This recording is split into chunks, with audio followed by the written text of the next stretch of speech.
Ito yung natanggap ko kahapong mga maliliit na regalo sa akin ng, mag-anakan nitong aking tanda. 'Yan, mga chocolate 'yan. Chocolate, ang sabi dito ay less 70% sugar.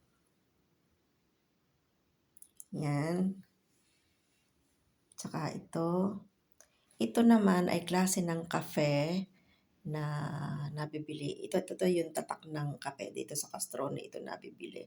Napakasarap ng lasa ng kapeng 'yan. At saka ito, 'yan ang ano kasi dito sa Italia ay itlog 'pag ano, 'pag mahal na araw, 'pag Easter Sunday, 'yan itlog 'yan na itlog na chocolate ito.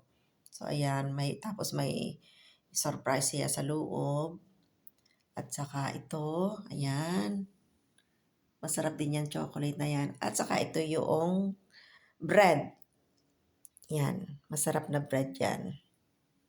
Ito ang tatak ng bread. Ang tawag dito ay Colomba. So, yon ang mga natanggap kong mga regalo kahapon para sa Easter Sunday. At bukod dito ay may kasama pa itong pera. Hindi ko na lang isinama dito kasi secret na yon. May pwede na akong maibiling isa o dalawang bagay.